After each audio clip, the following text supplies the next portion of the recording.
Welcome to the 15th floor, a Radiohead reaction podcast where a Gen X Radiohead fan father tries to convince his Gen Z Radiohead illiterate son that Radiohead is the greatest band of all time. We do that by introducing Jacob to Radiohead songs one at a time. He reacts to them for the first time, and I get to gush about them for the millionth time. My hair's getting long, makes my face look fat. Deep into summertime, I will tell you that I think the very next one, the next reaction we do will be to a The Smile song. So last chance to get your The Smile recommendations in. If you already have, great. I've tried to keep score on those, and we're basically just going to go with the one that the people have chosen.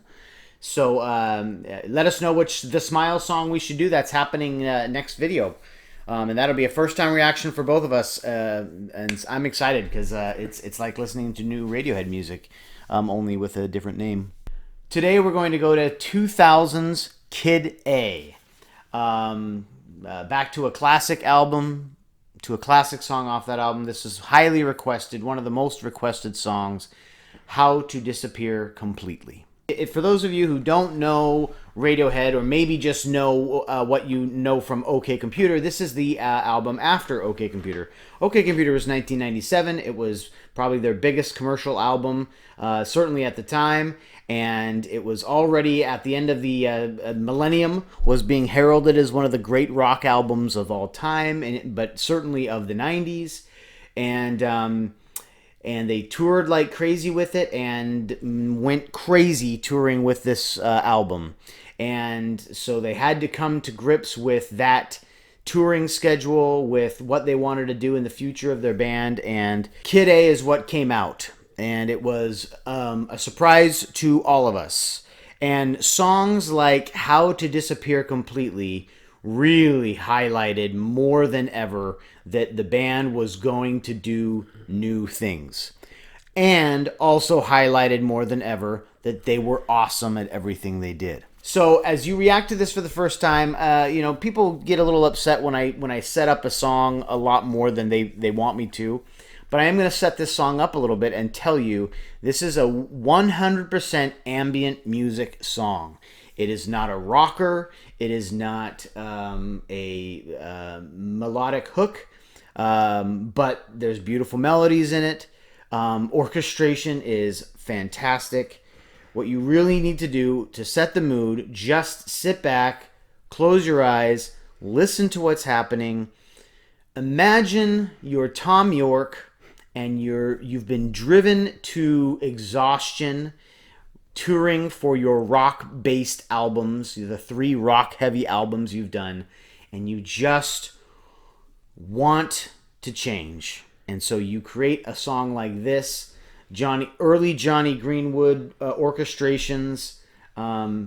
Be prepared to just absorb some music. Is that okay? I'll try my best. How to Disappear Completely was requested by Father Risky, Joe W., Eddie Kemp, Nils Olaf Leif, Richard Hoekstra, Melchior Aksak, Maddie Huling, Lou Bouchain, I'm confident it's Bouchain, and Chris Medina. A lot of names we recognize on there. Some names I don't think we've said on here before. Let's do it then.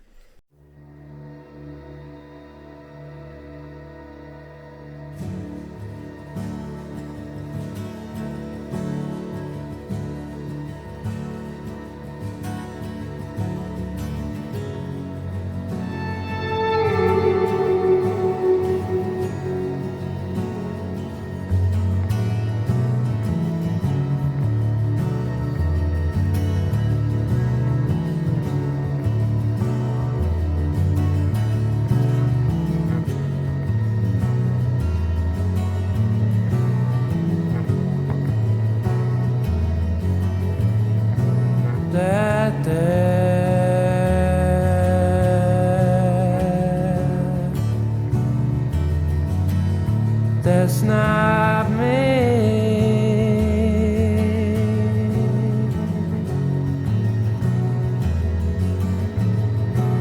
I go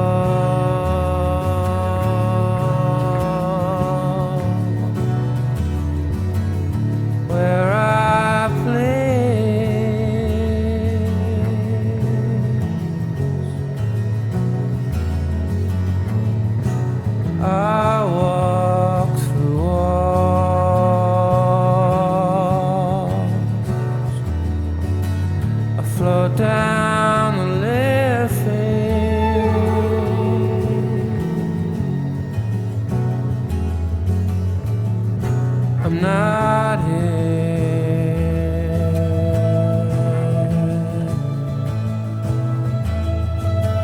This isn't happening.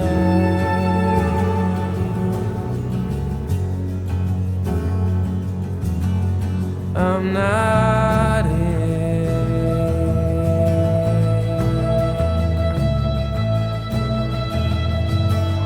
I'm not here.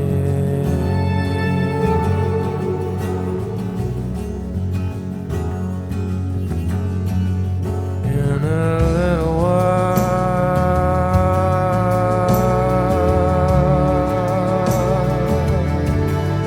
I'll be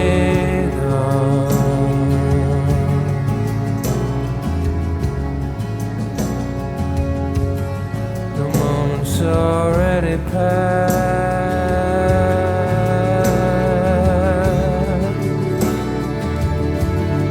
Yeah, it's gone,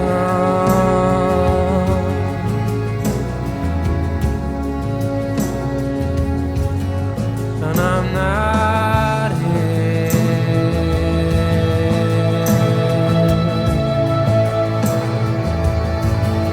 This isn't happening.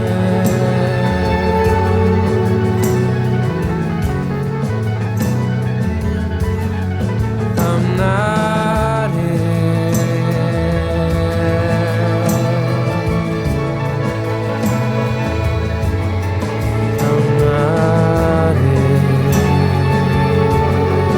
Just zoned out there for a second, but I just realized we passed through the first two chorus and verses.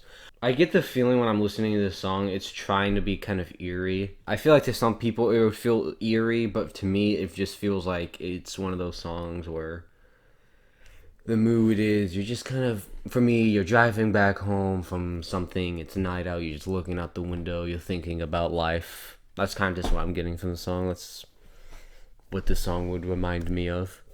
Yeah.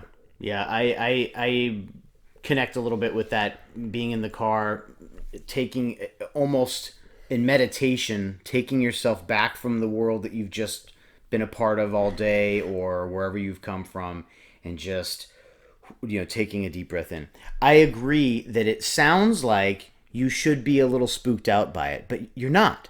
You're not spooked out because there's a happy pedestrian bass line that goes through this song that Colin Greenwood is playing. The guitar he's playing a lot of, in live versions you can hear suspended chords much better.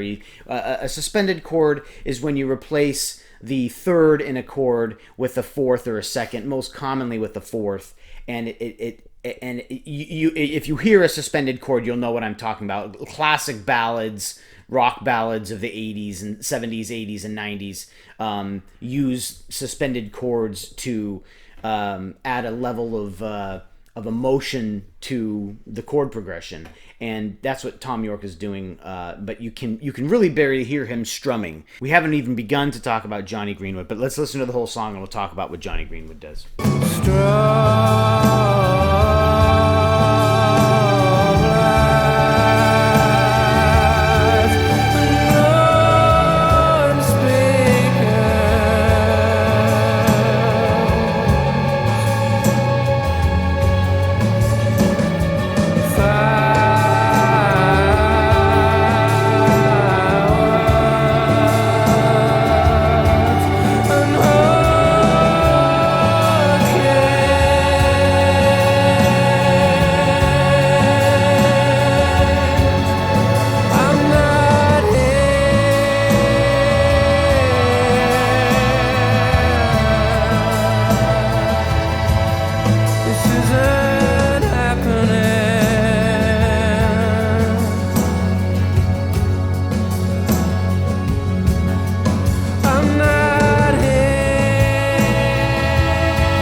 not wiping the tears from my eyes. Oh, that is.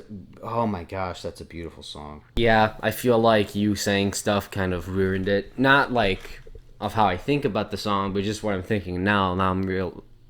Or maybe it doesn't ruin it. I don't know. But now I'm thinking, the vocals. Like I see why you like the vocals so much. Like I feel like the vocals were more interesting. I can just hear. Like I can just feel a better melody, kind of. And I don't know if I would have thought that if you would have didn't say that. Yeah, because I can't help but say stuff. Yeah. And a lot of people say that, hey, it's a reaction. He should be able to react. No, I'm his father. I am training the boy. No, I'm kidding.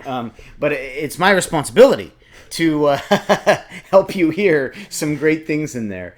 And yeah, I'd love to let you just listen. But I can't help. But when that two-note repeating pattern that starts off so synthetic early on becomes so organic when Tom York starts vocalizing that, and in that falsetto, my gosh, it's so nice. The whole music is dropping to these minors, and then this drops to this major, unexpected but warmly welcomed major. There's something to say about trying to explain away why songs musically are so good.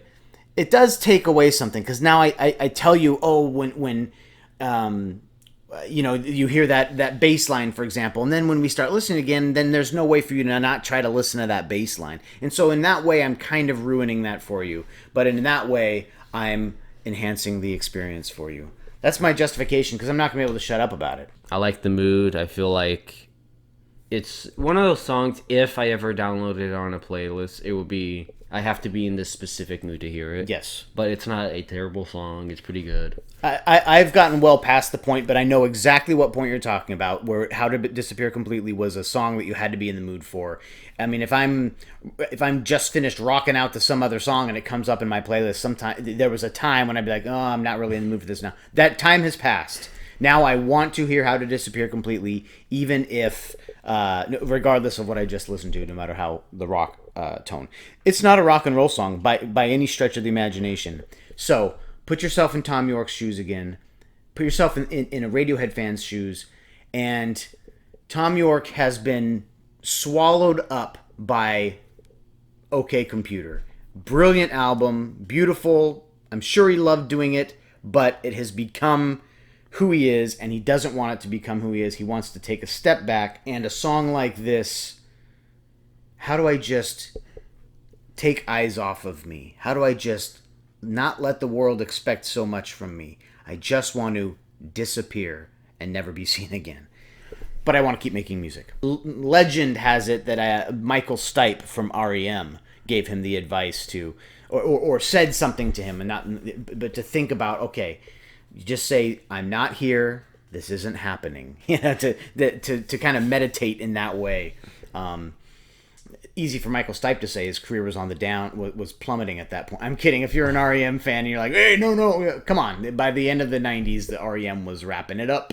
In case Michael Stipe is watching this, please, you're a wonderful musician, but you were done by 2000, so that, just so you know. What I also love about this song is the brilliant preschool lesson we get from Johnny Greenwood in orchestration. This is long before A Moon-Shaped Pool, where songs are built around the orchestration of Johnny Greenwood. This is early on when he basically wrote the orchestrations that you hear there on an Owen Martineau. Again, if you don't know what an Owen Martineau, it's a keyboard-based instrument with a ring on a string on a band that you can put all sorts of settings into these things. If you want to really nerd out about the Owen Martineau, there's some great videos on YouTube, even particularly about Johnny. But again, he wrote it on that, presented it to the orchestra, and they all kind of laughed like, we can't play that. You're playing an Owen Martineau. But he worked with the conductor of that orchestra, and they worked together. It was a learning experience for Johnny, but also a growing experience for Johnny. And it happens to just be some of the most beautiful orchestration that Radiohead does. That song, Tom York has said, is the most beautiful thing they've ever written. I don't know that that's true, but there's not one part of that song that I think doesn't belong in that song and doesn't belong to Radiohead completely. And I love it every time. Let's see what the kids drew. This is his drawing. The boy on the right says something like, "Did he really disappeared?" And the ghost says, "Yes." But he wanted me to know that it was yes like a, and this is in his own words, like a, ooh. Yes. Yeah, that's right. How to disappear completely. It does sound like it goes along with some ghost tale. And then she went, instead of art this time, I've always told them, hey, just draw whatever comes to mind. And she wrote the steps to how to disappear completely. Number 1, be a ghost. Is that what that says? Yeah. Yeah. Number 2, don't be in a room. I guess that, if you disappear, you aren't going to be there. Number 3, nothing will happen because you left. Yeah. Now we're getting deep. Yep. Number 4, nobody will notice you. Woo! That's tough. Number 5, ... Ghost. Tom York wanted to disappear completely. This song he describes as kind of an out-of-body experience. Floating over the Liffey River. I don't know enough about UK geography. I probably should have looked this up, but I think that's Ireland. Am I wrong? Sounds like Ireland. Anyway, so he just has this out-of-body experience, and he writes all about it, and it's... and like a lot of Radiohead songs, this song has roots in earlier times than the time it was actually released. Just a few years, this one. But beautiful song, gorgeous song. Watch the live version of it. Give it a few more listens. I promise you will come away after a couple of listens agreeing that this song is special. It's beautiful. It's an emotional experience for me now each time I hear it. And it's 20 years old. And it reminds me so much of my realization, and we all had one, that Radiohead is not going to be the Radiohead I had become accustomed to. But whatever they were doing it well.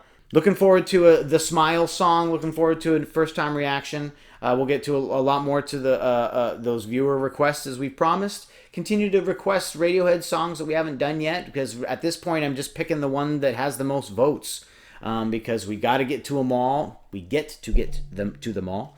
And if you have any other requests, any other suggestions for the channel, be nice. But my wife is about ready to kick us out of this room because we've got the whole setup taking a big part of this room, and this room has other purposes that she wants back. So maybe we need to move to a different room, get that background we've talked about from 100 videos ago that we've never gotten. Please make kind comments, leave some comments, let us know where you're from, let us know the songs you want to hear, let us know what you think of the channel. If you have something mean to say, don't say it. Please continue to love one another, keep listening to music together. You're now leaving The 15th floor. And I'd give the song a 7. Oh no!